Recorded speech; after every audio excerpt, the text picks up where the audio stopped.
and like the biggest fights that we ourselves are anticipating this year, it won't even rank close to those fights.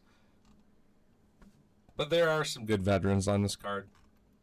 Now I'm gonna bet the entire house that I rent, the car that's nearly broken down, all my UFC cards, last week's challenge, I'll still go bald. All those things. If the BSD fight and Joel Alvarez fight goes to the distance, goes to the judges, there's no way in fucking hell that fight is going to the judges. Mathematically, just doesn't make sense. So pay attention to this fight. Use it in a lot of parlays as a boost. But by fight night, that shit's probably going to be like negative 800. Negative 800. Like, who's really betting that? Mine is a dumbass like Drake or someone who's betting $1 million on it. I have no idea. He doesn't even do that. He makes dumb ones and loses it that way. But I will predict it and expect that Alvarez, he's more defensively sound. His shots absorbed is smoother. BSD, he puts himself in that gunfight, and even if he loses the gunfight, in which a lot of cases he does win the gunfight, he's close. He's taking a shot but transitioning now into a takedown. And this guy's a clamp. He's just a fucking French military. I come up behind you with piano wire special force ops, choke your fucking ass out. Like, BSD is a gangster. I was really excited for this dude to come in. And much like Steve Ercik, they've taken someone who showed some promise and said, hey, I want you to get up to the top of this shit and make things exciting. And now we're fighting Dustin, and now we're fighting Pantoja and Moreno and Kai. It's like, why you gotta do these dudes like that? They were doing good. You know, they threw some heat out early. Don't fucking smack them at the top. Because that learning experience they're getting in every 5 ranks or so is a big one. So don't take number 13 and throw him at champ or some dumb fucking shit, please. Anyways. Because, yeah, look at this. I never thought I'd be saying it. But, you know, BSD, he's out here losing now. You know what I mean? This guy was a world beater. He's out here losing. I was very excited for him to get to the top of this division. Now, Alvarez is the most slept UFC fighter on the whole fucking roster. Minus Pantoja. From like, I'm the champ and where's my respect? Even though, if funny enough, here I am blocking out, you know. I guess you guys can't see it that way, huh? Anyways. Blocking out the champ. Which on the screen that I see here, you know, it's like, I even have them cut out of the graphic on this stream, but,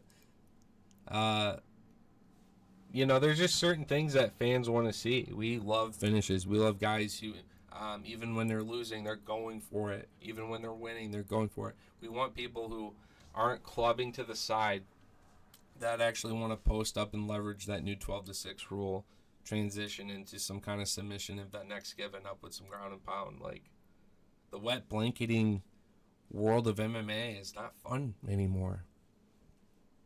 We're more talented than this now. We know too many ways and skills to get those finishes. They're definitely physically capable of doing so. Fight situation like Jack, your hand's broken in there. All right. You know, I take that back.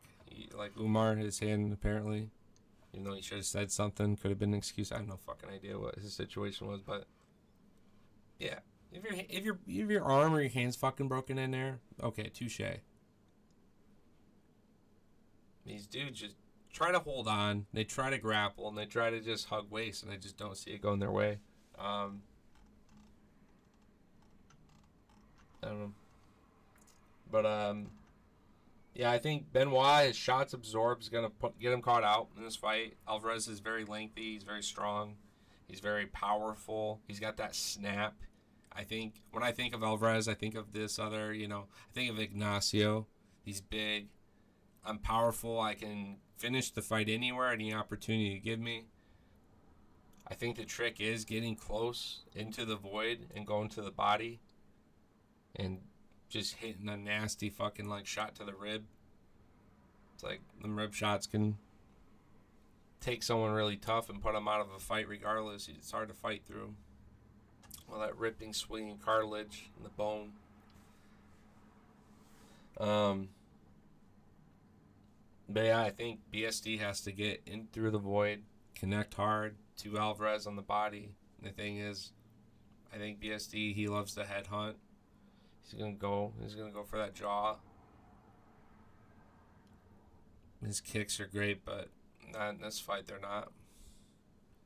So Alvarez should be at range. I think Alvarez is gonna wait for the counter shot, just like Dustin did. Let BSD put himself out there, poke himself out there, hit him with a big shot. If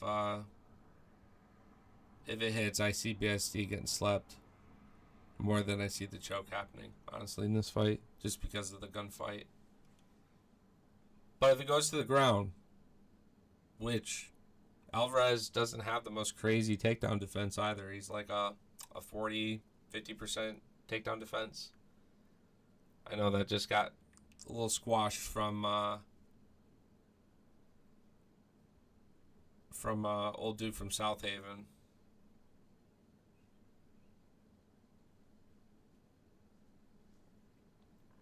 But for the most part, he doesn't need takedown defense. They're already put to sleep. He does a really good job there. Grasso, her boxing's going to be really good until it's not. Silva has a good chance of running around on the back foot on this fight and just be faster and to just do leg kicks and dodge and just play the Lerone Murphy pill. But Grasso, I respect her athleticism more to take opportunities of Silva being so naive to give up her back. I could see Grasso having some kind of combination and spins around and is working off the side of Silva and slips and takes the back. And we just see that typical trapdoor setup for submission, rear naked choke. So Grasso by submission live in that fight. I think it's a good one for her to get that. But I take Grasso money line because she can get it done all three ways.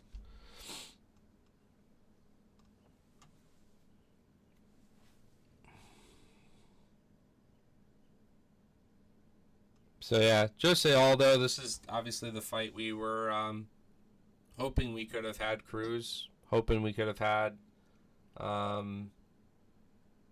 one of these other big fights, you know, that made sense for the division. Like, I don't know, the fight with Sugar would have been hilarious, you know. That would have been a fun one. Sandhagen, Aldo Sandhagen. That would have been a really good one. I would have done, I would have gave him a shot at Merab again, or, no. He just, yeah. His takedown defense is really good, though. Much better than Sugar's. I mean, if anyone, based on performance, if anyone should, between Sugar and Aldo, get the title shot, obviously, it'd be Jose. Sugar, like, lost all 5 rounds. But, yeah, Zahabi's just going to do the same thing. So, between Silva and Zahabi, let's make a bingo sheet for this card, guys. Let's do Zahabi and Silva run away for 2+ rounds each. It may go to the judges, each of those fights. I kind of expect them to. But let's do Silva and Zahabi, each runaways, 2 separate bingo tabs. We'll do fight doesn't go the distance. BSD and Alvarez. We'll do... I'm fucking worried for Shevchenko here a bit, but I think she gets it done. I think she gets it done on the ground. Yep. It's going to be a motherfucker for her because Ferro is huge, powerful, very good takedown defense, and she'll punish you on the feet. Good striker. Yeah, if Shevchenko could somehow pull that one off, then I would say, what are the odds too? Yeah, Shevchenko respectfully is the underdog here. I would say Shevchenko needs to fight Wei Li next regardless, but it would be sweet if she had the strap. So that's why I'm kind of rooting for Valentina in this fight. I don't personally care a bunch at this point. I cared a lot more when Shevchenko was on her 6th, 7th title defense as she completed her rubies on her belt, being the fucking Ruby Queen. But yeah, no, I'm okay. I had a great time when Shevchenko was champ, and when the torch was passed with Alexa, I kind of accepted it there, right? So, love, respect, Valentine.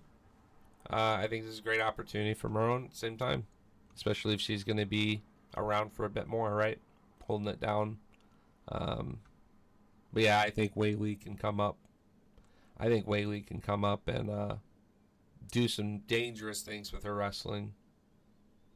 I think if Valentine doesn't do it with the takedowns, Weili could. But Weili is more likely to get pieced the fuck up on the feet by Marone than Valentine. So, from a size standpoint, this is...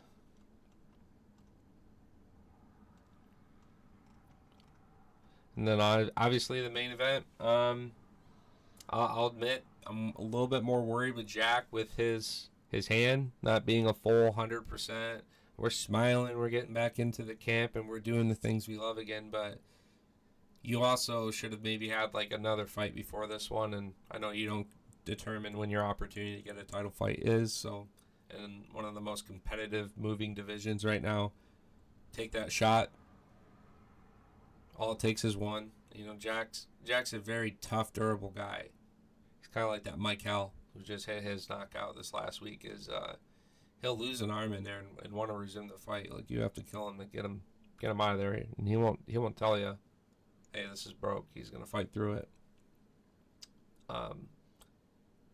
Such is tough. I worry that he's not gonna be ready for a full 5 rounds at least. I think he'd be okay in a 3-round. But especially in 5, those extra 2 rounds do not favor Jack.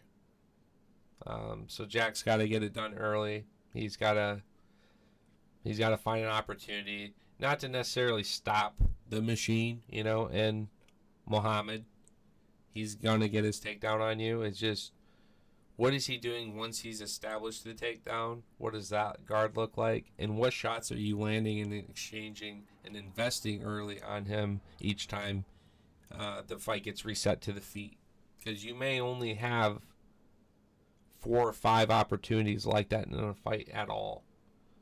Because I think Muhammad can hold Jack down to the ground a good bit. So anyways, I like Muhammad by decision. He's a negative 200 prop favorite now, 265. I bet you the decision's like plus 100. That's the same as Bilal being the underdog, because I don't expect him to get a finish here. So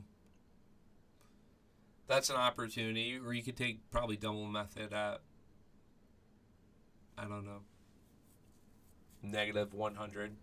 Wouldn't be bad. Decision or knockout. But yeah, I think Jack, this is it's gonna be tough for him, but he has really dynamite power in his hands. And if he can just get his underhooks in, post up, and keep I guess the biggest thing is keep Bilal from a double leg. Like, I could see Jack being able to be tough enough and strong enough to counter wrestle with one leg, but Muhammad's got enough strength, and he's such a ball of muscle at 170 pounds that his double leg will scoop most people in that division. So yeah, I'm not doubting if Jack doesn't go to the ground or not. I'll probably look at props on Muhammad by takedown, at least 4 in fight or something, 4 or 5 takedowns in the fight. I like something safe. But anyways, yeah, just wanted to randomly chuck some ideas out on these fights, kind of the conditioning, what's going on. Yeah, I don't know if Jack's going to be able to do this one. I think in the Leon that we saw, that would have been a great fight for Jack. I think Jack would have gotten a highlight knockout against Leon Edwards. But this is such a big transition. And I know it's allowed a little bit more time for Jack's hand and needing that additional time in training, but Muhammad's going to be a tough one to be able to compete with here. So anyways, that's going to be kind of just on the main card here for now. I'm going to go through, do a proper fight-by-fight breakdown, starting from the early prelims all the way up to the main card.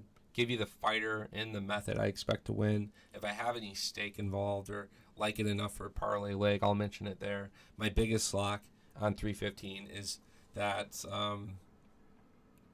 BSD and Joel Alvarez will not go to the judges. That is my biggest lock. I like the fight ending by knockout, which is a stake I took with Torres recently and Reyes. So it didn't matter which fighter was going to win. It could just end by a knockout because I don't believe it ends by submission, right? So that's a stake. I don't see a lot of people use that. I think certain fights are totally necessary. Earlier in my rant breakdown, I was going off about City Kickboxing and how fucking soy they can be at 205 pounds despite their resumes and what they should be doing for finishes and implementing, even wanting to critically damage to finish an opponent. Instead, we're sitting back at range checking and throwing these like very meaningless kicks, more for flash appeal, and we're winning these fights. So Jan just took a loss because Ulberg had the prettier at range hopping around kickboxing than Jan did. But otherwise, who did what with what intention? Anyways, so I'm probably staying away from distance on Navajo Sterling because he did that last time. I had a 7-leg distance parlay that Navajo Sterling broke. And I didn't even take the under 1.5 or 2.5. I just said distance. No, that motherfucker had all 3 rounds to do something like he wanted a bonus. So he's on this card. I think he gets fraud checked eventually. I don't know if it's this fight, but I think he's like a fight or two against someone who's more known. And then all of a sudden, like, yeah, that's tough. And he'll have to like learn how to be a more complete fighter with his grappling and submission and ground game a bit. Because he's got great striking. It's just people have a hard time pressing the pedal on him. And if he ain't pressing the pedal too, it's just we get these boring ass light heavyweight fights that piss me the fuck off. But yeah, just quickly recap. I'm going to take Muhammad, likely decision. I'm going to hope and pray Shevchenko gets a successful defense against a gun and fucking Moran because I really want Wei Li's fight for Shevchenko. I want her to be champ. I want it to be champ with those two legendary names on the, fighting each other. And we have Nunes coming back. We could see a Shevchenko rematch there. That'd be sweet. Grasso taking on Silva. Silva's either going to run away, be successful off the back foot, throwing kicks at range, not allowing Grasso to really exchange much. But I see Grasso clinching up with her a bit in this fight. Knee shots to the body, winning in volume there, and getting Silva to the ground, whatever that may look like. I may take Grasso by submission in this fight. Otherwise, I take money line. Biggest fight I'm most excited for on the entire card. Not a title fight. Benoit Saint-Denis taking on Joel Alvarez. Gotta love and respect that. This fight won't go to the judges regardless of which side of the fence you're on. That's the biggest bet. I'll probably do 10 units on that. I'll probably do 10 units for me. That's more than I normally do, obviously. So, but we're building up to that. We're doing good. We're hitting on all these other things right now. They gave me a $20 voucher for casino earlier. I just went to the roulette table and I did 2 of the outer 3 at 20 stake. Pays 3-1, so I turned a $20 promo and my own $20 into a $60 hit. That was pretty easy and safe. I just don't really think to do it unless they give me a credit. I don't really touch those things. I like to focus on my bookie and make the fight itself more fun. If I want to do that shit, I guess I'll go to a real casino so I can watch the fucking ball. People, anyways, that's like a whole nother rant.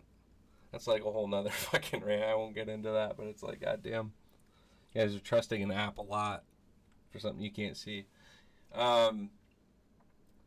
big sleeper fight on the card, and that's because he doesn't have the correct dance partner, in my opinion. The King of Rio, Jose Aldo, taking on Zahabi. I think Aldo got fucked multiple times in his matchmaking. Zahabi's going to run away from him the whole fight, peppering like meaningless shots and getting volume. Kutalaba,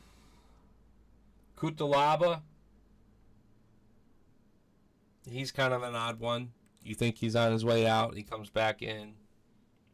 Generally getting good finish via knockout submission. But we all know that he's been very up and down. And it's the consistency that you have to always consider as well. Now, this is a light heavyweight bout that I'm more comfortable going within the distance compared to Sterling in his fight on this card. So I might parlay that together with the Alvarez card for distance. Another one I would consider parlaying is the fight before that. Mike Malott under 2.5 with Buffalo. Rodkey is a really good one. I like Jasmine a lot. She's a finisher. She goes out. She gets girls to the ground. She's peppering shots and setting up submissions and working. So I don't mind watching her fights one bit. And Andrade, despite she can't really hold that performance to what she used to be able to. You know, she used to go out for finishes too. So it's for this one, I like the names on each other's records kind of thing. I think we're due for Andrade send-off in the next year or two probably. But yeah, there's the soy man himself, Navajo Sterling. I'm just going to throw it out there early and say that this guy gets fraud checked in his next few fights. Yeah, I think he... you guys go. I'll give you the graphic as we talk here. Yeah, I think he doesn't hit the gas pedal when he should. He'll rock somebody and just kind of like acknowledge and move a little slower at him. He never pounces once for a fucking killer opportunity. And he's going to get... he's technical until someone invites him to a gunfight. I think he loses a gunfight at 205 because it's not as technical, and with all the concepts and rules of what he's used to with his kickboxing, I think someone could like release off a clinch, hit him across with a big elbow, something up against the side of the octagon, something where it's not, we're just at range in the center of the octagon, kicking and punching. Sure, that's how he got here, you know. He had those knockouts. Level of opposition, a joke though. So his time's coming. We'll see if Ivan Ersland can do it. When you break this one down, Sterling, he's gonna be bigger than a lot of these guys. He's actually big. He's a huge fucking guy at 6'4", 6-0, 79-inch reach versus 72.5. Leg reach about the same, 43, 42. So I think they're trying to set up Sterling. I think they're trying to build this guy out, take his time. The issue is that once he starts getting into the top 15, these guys are gonna start putting him out. So that's my take on that one. Mark's gonna retire soon. This could be it. He's been around for a while.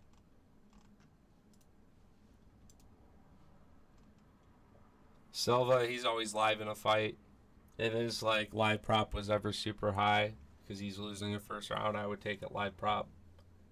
Shout out to those who took Volk live prop round 3 and move in greater, because that was the one I was talking about if we didn't see an early finish with Diego. So it's pretty good.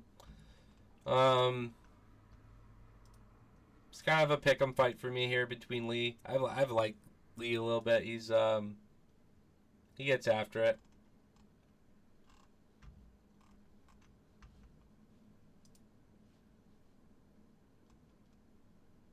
And then Katona, not the most exciting fighter, but very successful.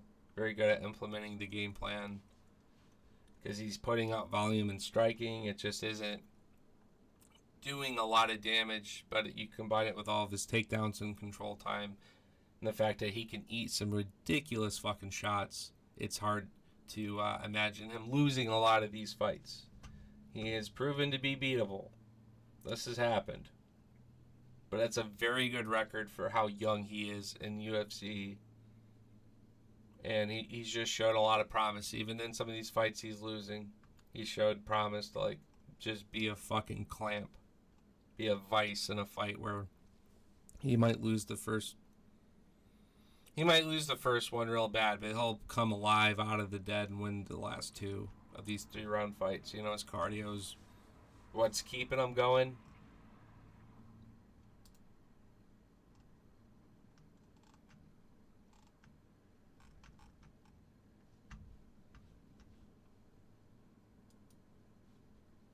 We'll see how Tucker does. Again, that's a very big pick'em fight for me. I'm probably gonna have to do some more tape and give you a final pick on that fight. Really don't have an opinion, but I think on most of these, here's my picks as of now. I'll go Katona, I'll go Lee, I'll go Silva, I go Sterling, I go Jasmine, I go Mike, I go Kutalaba, I'll go Aldo, I'll go Alvarez, Grasso, Shevchenko, and Muhammad. Those are my unofficial but likely going to be my picks for 315 as of now. Hope no cancellations, and I hope, I hope Jack's hand can show up and allow him a shot in this fight, a chance in this fight. Make it a fight. That's what I'm hoping. I don't see this one being much of a fight, but anyways, a lot more ranting in this one, back and forth. I'm kind of doing a little fucking thing over here too, so forgive me. Yep. Anyways, much love. Thanks for hanging out. This is just an early one. We'll come back and do a full proper breakdown referencing Tapology. I'll even show you what rounds I'm picking on my finishes and talk about more in detail how I predict those to be set up. All right, guys. Thanks for hanging out. Much love.